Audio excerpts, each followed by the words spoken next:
The spotlight at the Met Gala usually shines on diamonds and designer gowns, but tonight it was about to illuminate the darkest secret in New York's elite circle. Everyone saw the beautiful, pregnant wife standing quietly in the shadows, while her billionaire husband paraded his assistant down the red carpet. They saw the mistress laugh, mocking the wife's swollen ankles and modest dress. But what they didn't see was the envelope hidden in the wife's clutch, a document that wouldn't just end a marriage, but would dismantle an empire live on stage. Tonight, revenge isn't just a dish served cold. It's served in front of a global audience of millions. And the best part? He never saw it coming. The flashbulbs popping outside the Metropolitan Museum of Art were blinding, a chaotic staccato of white light that usually sent a thrill of adrenaline through Arthur Sterling's veins.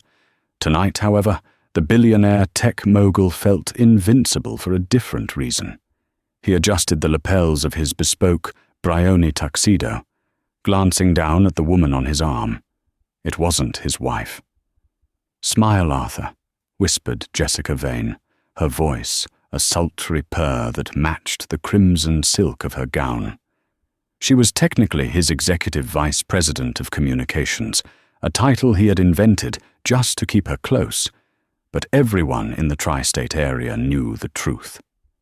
Jessica was the flame, and Arthur was the moth who had happily burned down his home to be with her. "You look stunning, Jess," Arthur murmured, flashing his signature charming grin for the cameras. "They can't take their eyes off you." "Of course they can't," Jessica preened, tossing her dark hair. "I'm the future of Sterling Dynamics. Your wife is just the past." Arthur chuckled, though a faint twinge of guilt pricked at him. He quickly suppressed it. His wife, Vivian, was indeed the past. She was safe, predictable, and currently 7 months pregnant with their second child. She was also, presumably, at home in their Upper East Side penthouse, resting her swollen feet and drinking herbal tea. Or so he thought. As they ascended the famous steps, the air was thick with the scent of expensive perfume and the electric buzz of gossip. The theme of the gala was gilded glamour, and the attendees had spared no expense. But as Arthur and Jessica reached the top of the stairs, the crowd parted in a way that felt different. It wasn't the usual deference shown to a man worth $40 billion. It was a hushed, awkward parting, like water moving around a stone in a stream. "What's going on?" Jessica muttered, her smile faltering slightly.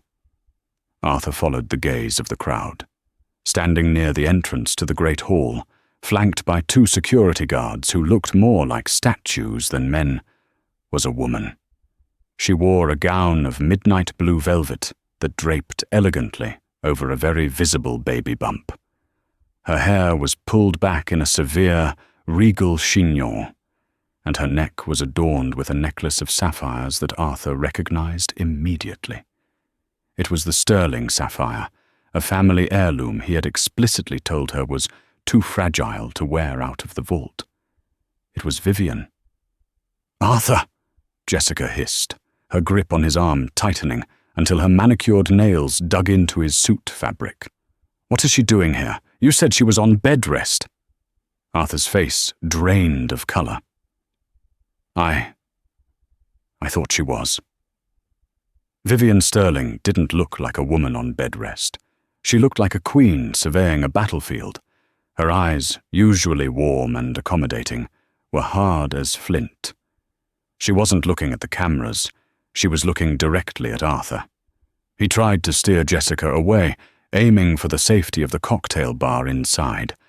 But Vivian moved with surprising grace for a woman in her 3rd trimester. She intercepted them before they could cross the threshold. "Arthur," Vivian said, her voice calm and carrying over the sudden hush of the nearby crowd. "And Jessica, how bold of you to wear red. It's a bit cliché for the other woman, don't you think? A ripple of nervous laughter went through the onlookers. Jessica's face flushed a deep, ugly shade of pink. "Vivian," Arthur warned, his voice low. "Don't make a scene. Go home. You're stressed. It's not good for the baby." "The baby is fine, Arthur," Vivian replied, placing a protective hand over her stomach. "It's the father I'm worried about. You seem to have forgotten where you left your integrity." Jessica, recovering her composure, stepped forward. She was younger than Vivian, sharper, hungrier. She looked the pregnant woman up and down with a sneer that was captured by a dozen high-definition cameras. "Oh, honey," Jessica drawled, her voice dripping with faux pity. "Look at you. You're swollen like a balloon. You really shouldn't be out in that condition. It's unsightly. Arthur needs someone on his arm who represents the brand, not someone who looks like they swallowed a watermelon." The crowd gasped. It was a low blow, cruel and unnecessary. Arthur winced, but he didn't correct her. He didn't defend his wife. He just stood there, paralyzed by his own arrogance. Vivian didn't flinch. She didn't cry. Instead, a small, cold smile touched her lips. "You're right, Jessica," Vivian said softly. "I do look like a woman who is about to bring life into the world. Whereas you look like a woman who destroys it." She turned her gaze to Arthur. "I'm not here to fight for you, Arthur. I'm here to finish this." "Finish what?" Arthur snapped, his patience fraying. "We can talk about this at home." "We don't have a home anymore," Vivian said, "and we're not talking later. We're doing this now. Tonight represents the pinnacle of your career, doesn't it? The launch of the Sterling AI initiative. You wanted the world to be watching." She took a step closer, her blue velvet dress shimmering under the lights. "Well, congratulations, Arthur. The world is watching." Before Arthur could respond, the gala's host, a famous fashion editor, swept in to usher everyone toward the dining hall. The tension was palpable, thick enough to choke on. As the crowd moved, whispers spread like wildfire. "Did you see her face? Did you hear what the mistress said?" Vivian allowed herself to be swept along with the tide, but she didn't sit at the table assigned to Mrs. Sterling, which was suspiciously placed in the back corner, far away from the head table where Arthur and Jessica were seated. Instead, she walked with purpose toward the stage area, where a podium stood waiting for Arthur's keynote speech. She wasn't just a scorned wife tonight. She was the daughter of Harrison Thorne, the old money industrialist who had bankrolled Arthur's very first startup. Arthur had forgotten that detail over the years.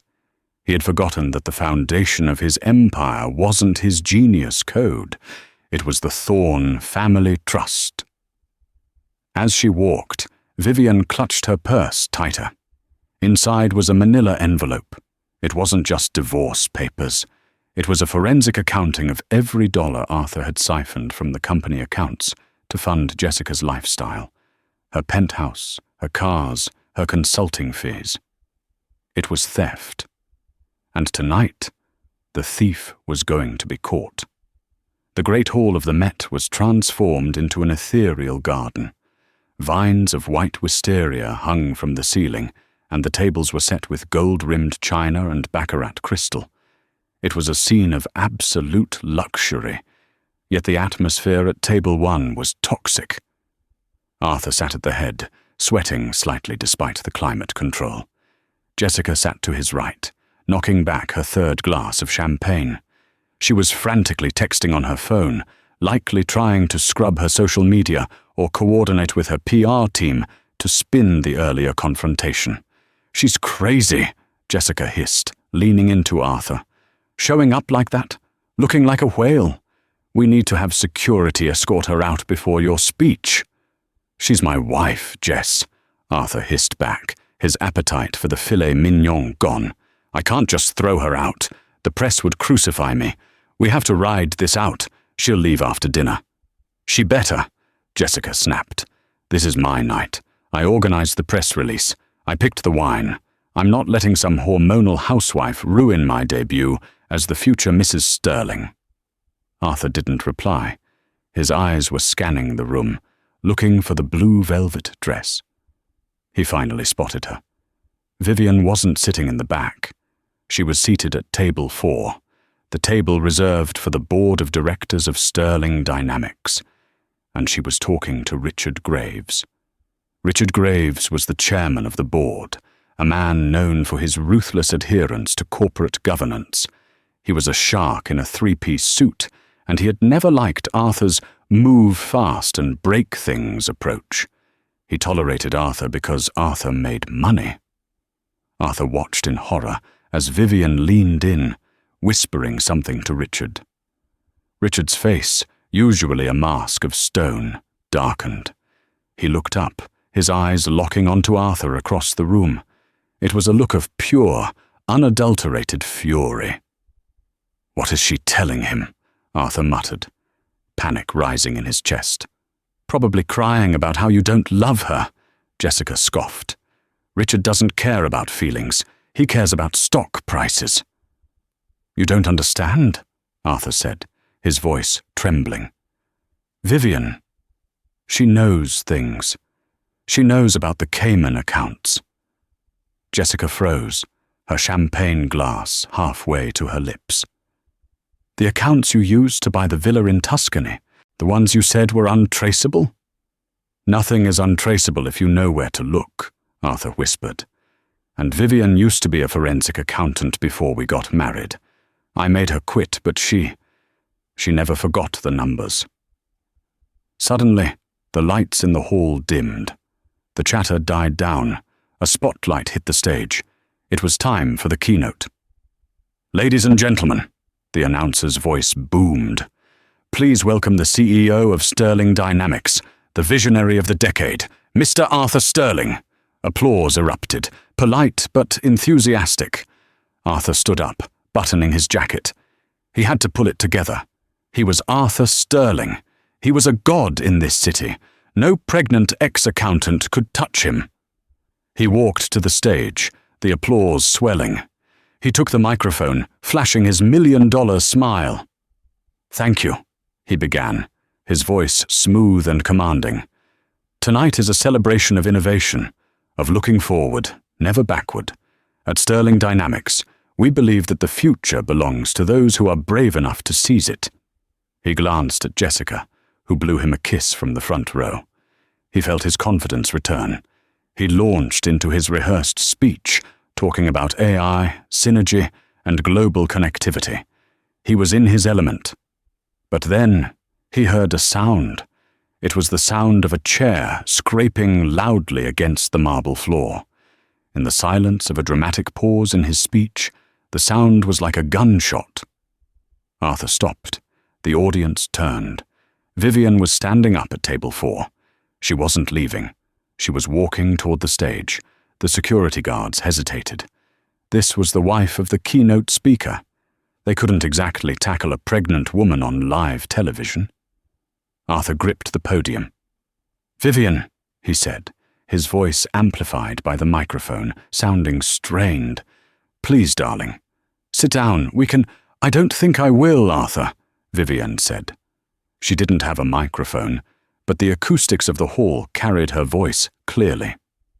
She reached the stairs of the stage and began to ascend, slow and steady. The room was dead silent.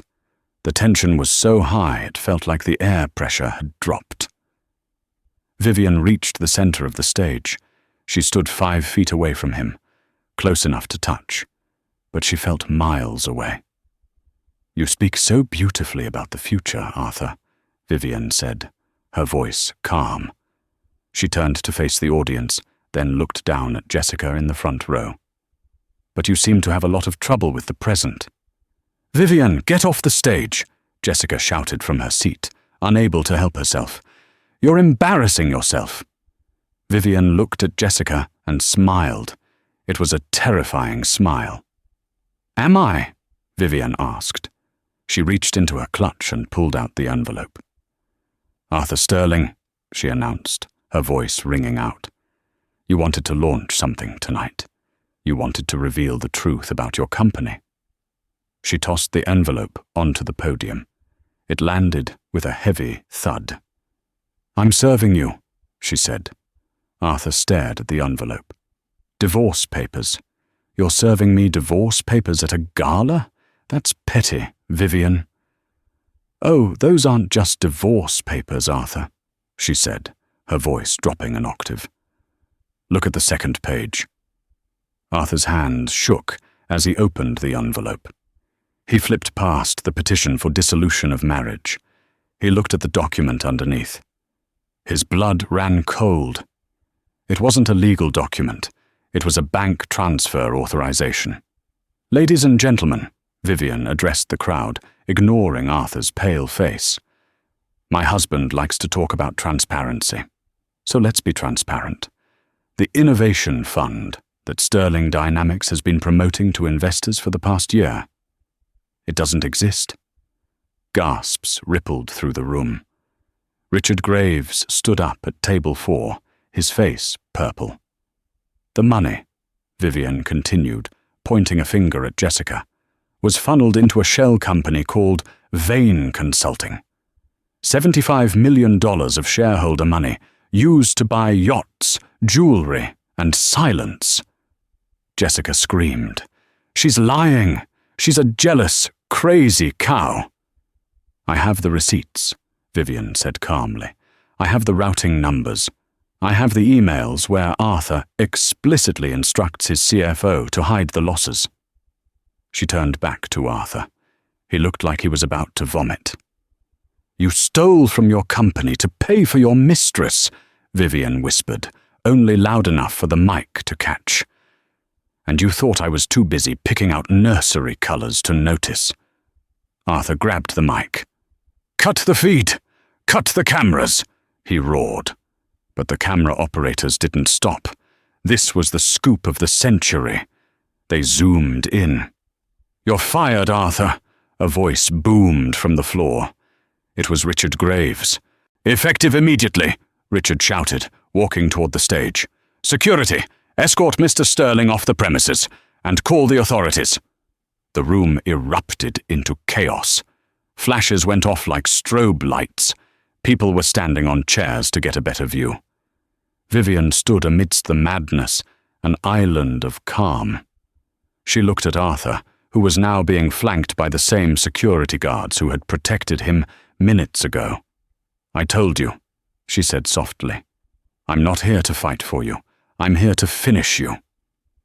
As the guards grabbed Arthur's arms, Jessica tried to run for the exit, but she was blocked by a wall of reporters thrusting microphones in her face. Vivian turned and walked down the stage stairs. The crowd parted for her again, but this time it wasn't out of awkwardness. It was out of awe. She walked past Richard Graves. He nodded at her. "Thank you, Vivian," he muttered. "You saved the company." "I didn't do it for the company, Richard," she said, her hand resting on her belly. "I did it for my children. I won't let their inheritance be squandered on a midlife crisis." Vivian walked out of the great hall, leaving the ruin of her husband's life behind her. But the night wasn't over. Arthur wasn't the type to go down without a fight, and the secrets in that envelope were just the beginning. The morning after the gala, the world was a different place for Arthur Sterling. He didn't wake up in his penthouse overlooking Central Park. He woke up in a holding cell at the 19th Precinct. His lawyer, a frantic man named Saul Berkowitz, had managed to get him out on bail by 10:12 a.m., but the damage was cataclysmic. Every newspaper, every news site, every social media feed was dominated by two images: Arthur being dragged off stage and Vivian standing like a vengeful goddess in blue velvet. The hashtags Frasca Sterling Scandal and Queen Vivian were trending worldwide. Arthur sat in the back of a black SUV, shielding his face from the paparazzi swarming the police station. "Where are we going?" Arthur asked, his voice hoarse. "Take me to the penthouse." "We can't, Arthur," Saul said, wiping sweat from his forehead. "Vivian changed the locks. She has a temporary restraining order. You can't go within 500 feet of her or the residence." "That's my apartment," Arthur screamed, slamming his fist against the leather seat. "I bought it." "With money that is currently frozen by the SEC, Saul reminded him grimly. "We're going to the St. Regis. I booked a suite. Jessica is meeting us there." "Jessica," Arthur muttered. He grabbed his phone. He had 50 missed calls from her. When he arrived at the hotel suite, Jessica was already there, pacing the floor. She wasn't wearing couture anymore.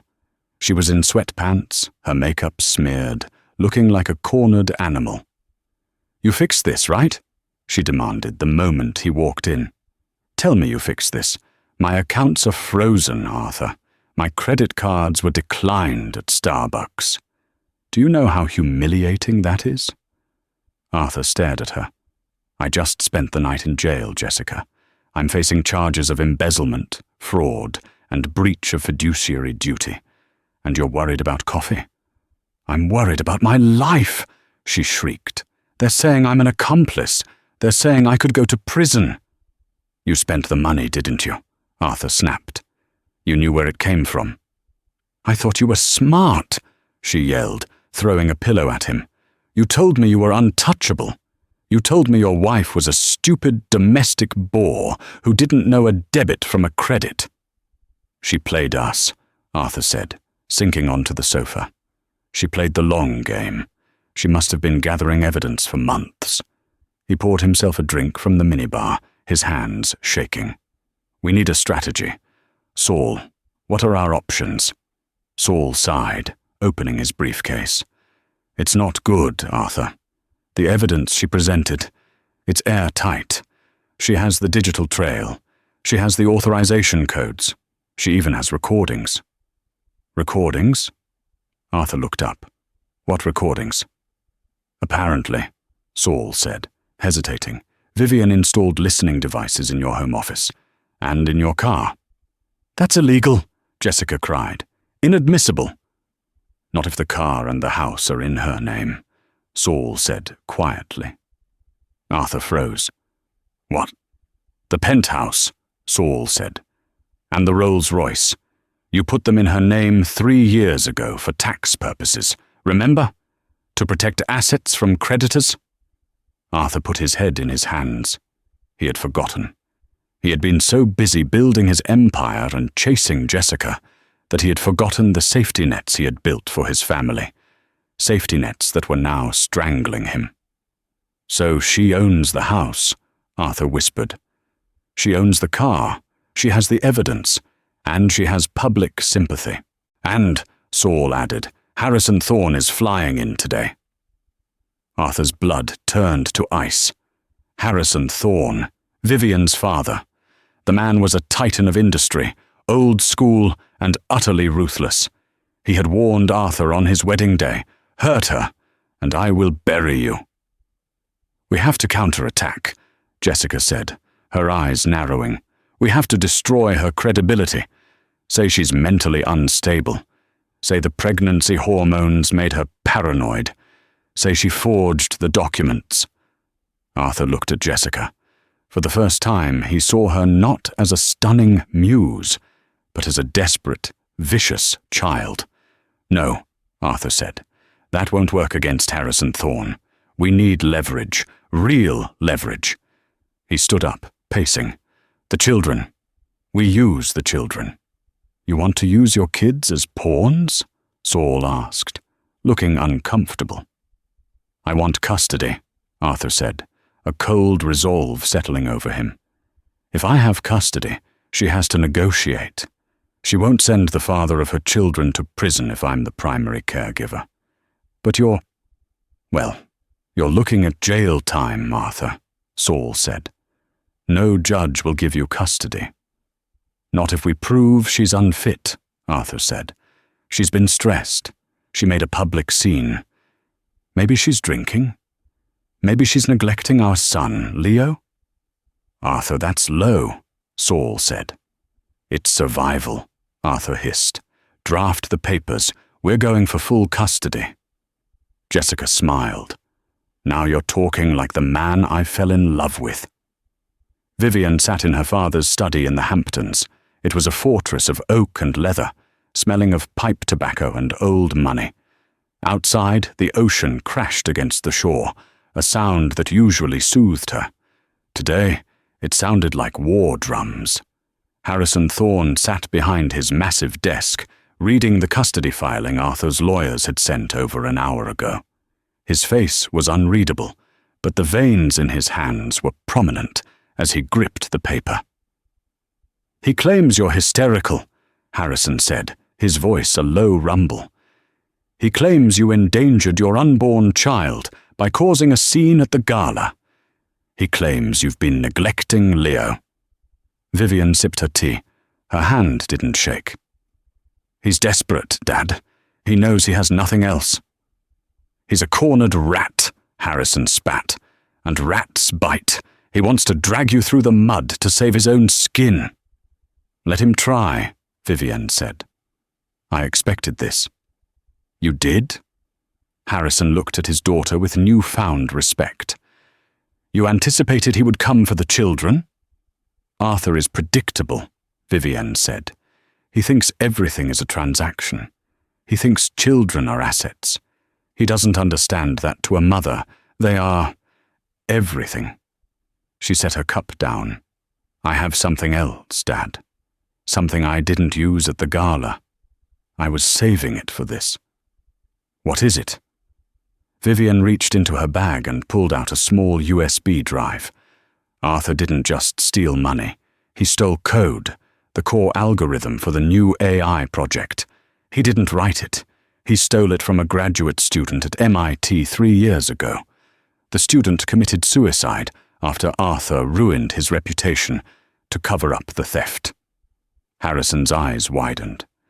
Jesus, that's not just fraud. That's blood on his hands. I found the correspondence, Vivian said. I found the original source code on an old server Arthur thought he wiped. If this gets out, he doesn't just lose the company.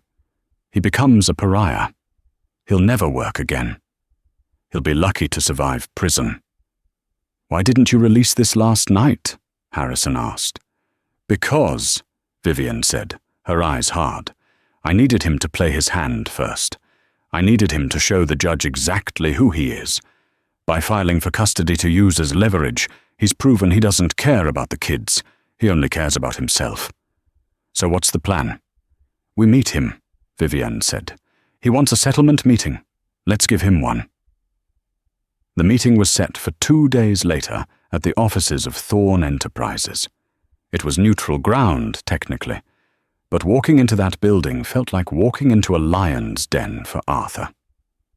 He arrived with Jessica and Saul. Jessica was dressed conservatively for once, wearing a black suit and fake glasses, trying to look like a supportive partner rather than a mistress. They entered the conference room. Vivian sat at the long table. She looked tired but composed. Harrison sat next to her, looking like an executioner waiting for the signal. Arthur, Harrison said, not standing up. You have some nerve showing your face here. I want to see my son, Arthur said, sitting down. I have rights, Harrison. You have the right to remain silent, Harrison muttered. Cut the crap, Arthur said. Here's the deal. You drop the lawsuit, you recant the statement about the embezzlement, and we settle the divorce quietly. In exchange, I grant you full custody. If you don't, I drag this out for years. I'll make sure every tabloid in the world knows that Vivian is an unstable, vindictive woman who drove her husband away. Vivian looked at him with pity. Is that it? That's your play? It's a good play, Jessica interjected. We have witnesses who will testify you were drinking wine during your pregnancy. Lying witnesses, Vivian corrected. Doesn't matter if it's true, Jessica smirked. It matters if people believe it. Vivian sighed. She placed the USB drive on the table. Do you recognize this, Arthur? Arthur squinted at the drive. What is that? Project Daedalus, Vivian said. Arthur stopped breathing. The color drained from his face so fast he looked like a corpse. You know, Vivian continued, the project belonging to Marcus Reed, the boy from MIT? Jessica looked confused. Who is Marcus Reed? The real genius behind Sterling Dynamics, Vivian said to Jessica. Arthur didn't invent the AI, he stole it. And when Marcus tried to claim credit, Arthur paid people to destroy him. Marcus jumped off a bridge in 2022. Jessica looked at Arthur. Is this true? Arthur couldn't speak. He was staring at the USB drive as if it were a bomb. If I give this to the district attorney, Vivian said, the embezzlement charges will be the least of your worries. You'll be charged with intellectual property theft and potentially manslaughter depending on how the DA interprets the harassment campaign you funded. She slid the drive across the table. So here are my terms, Arthur. You signed the divorce papers today. You give me full legal and physical custody of the children. You resign from Sterling Dynamics permanently. And you leave the country. Leave the country? Arthur whispered. Go to Europe. Go to Asia.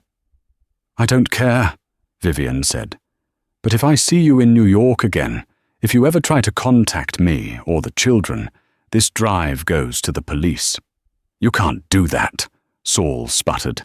That's blackmail. It's a plea deal, Harrison corrected, and it's the best one you're going to get. Arthur looked at Jessica. She was backing away from him, disgust on her face. You killed someone? Jessica whispered. I can't be part of this. Jessica, wait. Arthur reached for her. No! She slapped his hand away. I'm out, I'm done. I'm not going to prison for a murderer. She grabbed her purse and ran out of the room. The door slammed shut, echoing like a gavel. Arthur was alone. He looked at Vivian. He saw no love, no hate, just cold indifference. Sign the papers, Arthur, Vivian said. With a trembling hand, Arthur picked up the pen. 6 weeks later. The hospital room was quiet, bathed in the soft morning light of New York City. Vivian held the bundle of blankets against her chest. It was a girl. She's beautiful, Viv, Harrison said, standing by the window. She looks like her mother. She looks like trouble. Vivian smiled, stroking the baby's cheek. I'm naming her Phoenix. Fitting, Harrison chuckled, rising from the ashes. The TV in the corner was on, muted. The News Chiron flashed a headline. Arthur Sterling spotted in Macau Casino, disgraced tycoon in exile. Vivian didn't look at the screen. She didn't care where Arthur was. He was a ghost to her now. Her phone buzzed. It was a notification from Sterling Dynamics. The board of directors had just voted. Vivian Thorne was unanimously appointed as the interim CEO. She wasn't just an accountant anymore. She wasn't just a mother. She was the woman who had cleaned house. Ready to go home? Harrison asked. Not to the penthouse, Vivian said. I sold it. You did? Too many bad memories, she said. I bought a brownstone in Brooklyn. Something with a garden. Something real. She stood up, wincing slightly but strong. She wrapped the baby tighter. Let's go, Dad. We have a company to run. As she walked out of the hospital, the paparazzi were there. But this time, they didn't shout questions about the scandal. They shouted questions about her strategy, about the stock price, about the future. Vivian paused at the curb. She looked directly into the camera. The future, she said, echoing Arthur's words from that fateful night, belongs to those who have nothing to hide. She got into the car and drove away, leaving the shadow of Arthur Sterling behind forever. 3 years later. Macau is a city of lights and shadows, a place where fortunes are made and lost in the blink of an eye. In a dingy apartment on the outskirts of the city, A man sat at a plastic table, staring at a laptop screen. Arthur Sterling looked 10 years older. His hair was thinning, his face gaunt. The bespoke suits were gone, replaced by cheap button-downs. He was working as a freelance coder for online gambling sites, making just enough to pay rent and fuel his drinking habit. He clicked on a link. It was a live stream of the Global Tech Innovator Awards in London. On the screen, a woman walked onto the stage. She looked radiant, powerful, and happy. Vivienne Thorne. She was accepting the award for CEO of the Year. Sterling Dynamics, now rebranded as Thorne Sterling Systems, had tripled in value under her leadership. She had released the source code for the AI, giving credit to Marcus Reed's estate, and turned the technology into a tool for medical research rather than data mining. "I dedicate this award," Vivienne said, her voice clear and strong, "to my children, Leo and Phoenix, and to every woman who was told she should stay in the shadows." The crowd gave her a standing ovation. Arthur watched, tears streaming down his face. He reached for the bottle of whiskey next to him, but his hand knocked it over. It shattered on the floor. He looked at the broken glass. It was a mess. Just like his life. Suddenly, there was a knock on his door. Arthur froze. He didn't get visitors. He stood up, walking cautiously to the door. "Who is it?" "Mr. Sterling," a voice called out. "Delivery." Arthur opened the door. Standing there wasn't a delivery man. It was two men in suits, and behind them, a woman in a red dress. It was Jessica. She looked older, harder. She was smoking a cigarette. "Hello, Arthur," she said. "Jessica." Arthur blinked. "What are you doing here?" "I cut a deal," she said, flicking ash onto the floor. "The FBI wanted you more than they wanted me. They couldn't extradite you for the financial crimes, but they can for the murder." "Murder?" Arthur backed away. "I didn't kill anyone. Marcus committed suicide." "Not according to the new evidence," one of the agents said, stepping forward. "We found the hired fixers, Arthur. They talked. They said you paid them to make it look like a suicide." Arthur's knees buckled. This was a lie. He had been ruthless, yes, but he hadn't ordered a hit. Had he? He had told them to take care of the problem. Had they misunderstood? Or had he been so drunk on power he didn't care? "Jessica," Arthur pleaded. "Why?" Jessica smiled, a cold, bitter smile. "Because, Arthur, you left me with nothing. No money, no reputation. I had to claw my way back, and the only thing I had to sell was you." The agents grabbed him. As they dragged him out of the apartment, Arthur looked back at the laptop screen. Vivienne was still smiling, holding her award. He realized then that the true punishment wasn't prison. It was knowing that she had won. She had won everything, and he was just a footnote in her biography. The fluorescent lights of the Federal Correctional Institution in Otisville buzzed with a sound that Arthur Sterling felt in his teeth. It had been 10 years, 3,650 days of grey concrete, grey food, and grey clothing. Arthur sat on the edge of his bunk, staring at a small, crinkled photograph he had managed to hide under his mattress. It was a clipping from a Forbes magazine, smuggled in by a sympathetic guard 3 years ago. The headline read, "Vivienne Thorne, the billion-dollar matriarch." In the photo, Vivienne looked older, yes, but magnificent. Lines of wisdom etched the corners of her eyes, and her posture was that of a woman who carried the world without stumbling. She was smiling at a man standing beside her, David, the pediatrician she had married 2 years after the trial.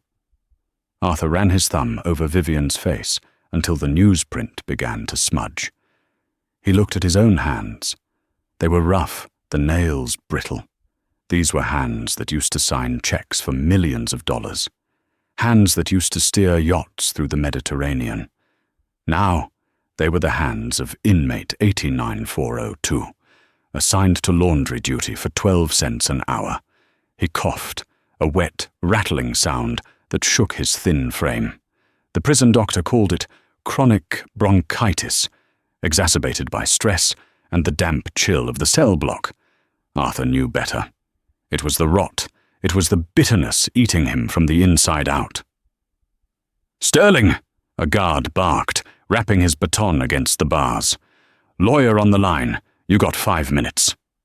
Arthur stood up, a flicker of hope igniting in his chest. Maybe this was it. Maybe the appeal on the intellectual property charge had finally gone through. He shuffled down the hallway, his oversized uniform hanging off his skeletal frame. He picked up the receiver. "Saul, is that you?" "It's me, Arthur." Saul Berkowitz's voice came through, sounding tired and distant. Saul was the only person left who would take his calls, mostly out of a morbid sense of obligation to a man who had once paid him millions. "The appeal," Arthur rasped. "Did the Second Circuit rule?" There was a long silence on the other end. "They denied it, Arthur. It's over. The conviction stands. You have to serve the full 20 years. Arthur felt the blood drain from his face. 20 years? Saul, I'll be 70. I'll die in here. "I'm sorry," Saul said, his voice devoid of sympathy. "But frankly, Arthur, you're lucky. After Jessica testified about the arrangements for the MIT student, you're lucky they didn't upgrade the charge to capital murder. You're lucky to be breathing." "Jessica," Arthur spat the name like a curse. "How is she?" "She's out on parole next week," Saul said. "She served her time for the fraud. She's writing a book. The Billionaire's Trap. My Life Under Arthur Sterling's Thumb. It's already a bestseller on pre-order." Arthur slammed the receiver against the wall. The guard tackled him instantly, pinning his arm behind his back. Pain shot through his shoulder. But Arthur didn't scream. He just laughed. A dry, wheezing laugh. Jessica was getting a book deal. Vivian was a billionaire. And he was rotting, 500 miles away, in a sun-drenched boardroom in Manhattan. Vivian Thorne sat at the head of a mahogany table. The room was silent, filled with 20 of the sharpest minds in the tech industry. The ethical implications of the new neural link interface are non-negotiable, Vivian said, her voice soft but commanding. "We do not sell user data. We do not compromise privacy for profit. If the investors don't like it, they can sell their shares. I will buy them back myself." A young executive raised his hand. "But Mrs. Thorne, the profit margins are irrelevant if we lose the public's trust," Vivian cut him off. She looked around the room. 10 years ago, this company was built on lies. It collapsed because the foundation was rotten. We spent a decade rebuilding it on truth. I will not let greed erode that again. The meeting adjourned. As the executives filed out, Vivian remained in her chair, rubbing her temples. "You were brilliant," a voice said. Vivian looked up to see her son, Leo, standing in the doorway. At 17, he was the spitting image of Arthur. The same dark hair, the same jawline. But his eyes were all Vivian. They were kind. "Hey, you," Vivian smiled, her fatigue melting away. "Shouldn't you be in school?" "Free period. I came to have lunch with my mum," Leo said, walking in and sitting on the edge of the desk. He hesitated, his demeanor shifting. "And I got a letter today." Vivienne went still. "From whom?" Leo pulled a white envelope from his backpack. It had the Department of Corrections stamp on the corner. "He wants to see me," Leo said quietly. "He says he's sick. He says he wants to explain his side of the story before it's too late." Vivian stared at the envelope. She felt a phantom echo of the old fear, the old control Arthur used to wield over her. But it passed quickly, replaced by a fierce protectiveness. "You don't have to go, Leo," she said. "You don't owe him anything." "I know," Leo said. He looked down at his hands. "But I think I need to. Not for him. For me. I barely remember him, Mum. I remember the shouting. I remember the night at the gala. But I don't know who he is. I need to see him so I can stop wondering." Vivian stood up and walked over to her son, placing a hand on his shoulder. "If you go, I go with you. I'm not letting you walk into that place alone." 3 days later, Vivian and Leo sat in the visitation room at Otisville. The room smelled of bleach and despair. When the door opened and Arthur was led in, Leo audibly gasped. The man in the orange jumpsuit was a ghost. His skin was grey, his eyes sunken. He walked with a shuffle that suggested his spirit had broken long before his body. Arthur sat down behind the plexiglass. He picked up the phone. Vivian signaled for Leo to take the receiver first. "Leo," Arthur said, his voice cracking. He pressed his hand against the glass. "My boy, look at you. You're a man now." "Hello, Arthur," Leo said. He didn't say Dad. "I miss you, son," Arthur said, tears welling in his eyes. "I think about you every day. Do you play baseball? I used to play baseball." "I play the cello," Leo said stiffly. "And I code." Arthur's eyes lit up. "You code? Like me. It's in the blood. You have the sterling genius." "I have the thorn work ethic," Leo corrected him. "Mum taught me everything I know." Arthur's face darkened slightly at the mention of Vivian. He looked past Leo, locking eyes with his ex-wife. She sat with her arms crossed, her expression unreadable. "Leo," Arthur whispered urgently, "you have to listen to me. Your mother, she stole everything from me. That company is mine. That money is yours. She turned you against me. I'm innocent, Leo. It was all a setup. Jessica, the board, they conspired." Leo sighed. It was a sound of deep, profound disappointment. "Stop," Leo said. Arthur froze. "What?" "I came here because I wanted to see if you had changed," Leo said, his voice trembling slightly. "I wanted to see if 10 years in a cage had made you sorry. But you're not sorry. You're just the same narcissist, only with less money." "How dare you?" Arthur hissed. "I am your father." "You're a donor," Leo said, standing up. "David is my father. He's the one who taught me to shave. He's the one who sat up with me when I was sick. He's the one who loves Mum, instead of treating her like an employee." Leo put the phone down. He looked at Vivian. "I'm ready to go." Vivian picked up the receiver. Arthur was banging on the glass now, mouthing words of rage. "Arthur?" Vivian said. He stopped, pressing the receiver to his ear. "You poisoned him, you witch!" "I didn't have to poison him," Vivian said calmly. "I just told him the truth, and today you confirmed it." She looked at the wreck of a man before her.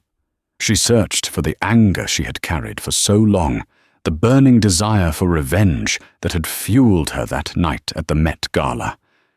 She couldn't find it. All that was left was pity. "Goodbye, Arthur," she said. "Don't you walk away from me," Arthur screamed. "I made you. You were nothing without me. You were just a quiet little mouse." "The mouse learned to roar," Vivian said. She hung up the phone. She took her son's hand, and together they walked out of the prison, leaving Arthur Sterling screaming at an empty chair. 6 months later, the winter had set in hard over New York. Arthur Sterling lay in the prison infirmary. The pneumonia had taken hold of both lungs. He was handcuffed to the bed frame, a standard procedure that felt cruel, given he barely had the strength to lift his head. The room was dim. The only sound was the beeping of the heart monitor. He was alone.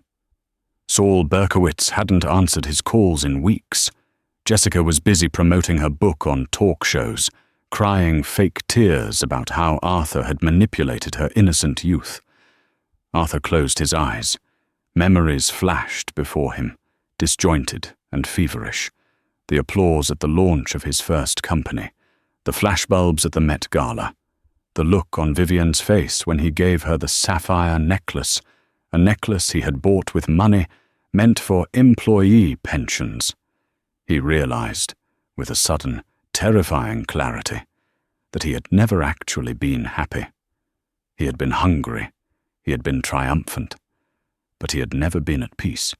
He had spent his life building a castle, unaware that he was using sand instead of stone.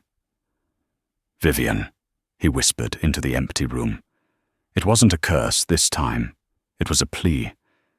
He wanted her forgiveness. He wanted her to tell him that he mattered, that he wasn't just a villain in her story. But the room remained silent. The darkness crept in from the corners of his vision. The heart monitor let out a long, singular tone. Arthur Sterling died at 3:14 a.m. on a Tuesday. There was no family at his bedside. There were no weeping friends. Just a correctional officer looking at his watch, annoyed that he had to fill out the paperwork before his shift ended.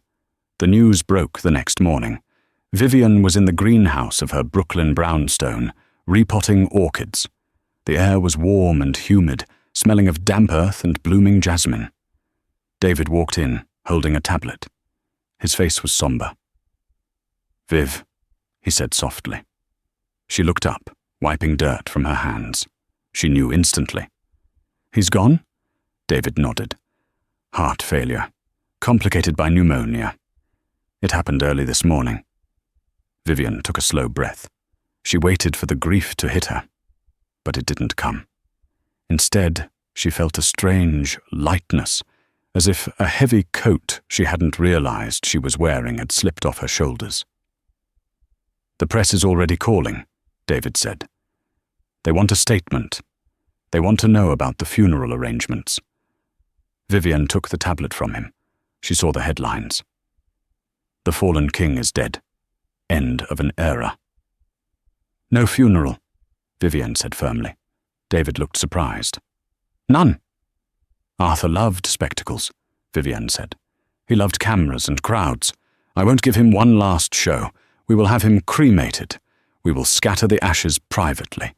No press, no eulogies. Just silence." "The kids?" David asked. "I'll tell them," she said. She went to find them. Leah was in the living room, reading a book. Phoenix, now 10 years old, was practicing her violin. Vivian gathered them on the sofa. She told them simply and directly. Phoenix, who had no memory of her father, looked curious but unaffected.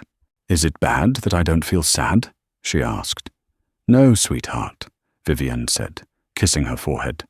"You can't grieve what you never had." Leah was quiet for a long time. Finally, he nodded. "It's better this way." He was in pain, and he was angry. Maybe now he can stop. A week later, Vivian stood on the deck of a small boat off the coast of Montauk. It was just her, David, Leo, Phoenix, and her father, Harrison. The wind was brisk, whipping Vivian's hair around her face. She held a simple ceramic urn. "Do you want to say something?" Harrison asked. He was leaning on a cane now, frail but sharp as ever. Vivian looked at the grey water churning below. She thought about the 22-year-old girl who had fallen in love with a charismatic visionary. She thought about the nights she spent crying while he was working late. She thought about the moment on the stage at the Met Gala when she took her power back. "I forgive you," Vivian whispered, her voice lost in the wind. "Not because you deserve it, Arthur, but because I deserve peace." She opened the urn and tilted it. The ashes caught the wind, a grey cloud that swirled for a moment before disappearing into the vast, indifferent Atlantic Ocean. It was over. The ghost was gone. "Mom!" Phoenix called out from the cabin. "David made hot chocolate." Vivian turned away from the railing. She didn't look back at the water. She walked toward the warmth of the cabin where her real life was waiting. Her family was laughing. The sun was breaking through the clouds. And so, the story of Arthur Sterling and Vivian Thorne comes to its final close. It is a stark reminder that the higher you build your tower on the backs of others, the harder the fall will be.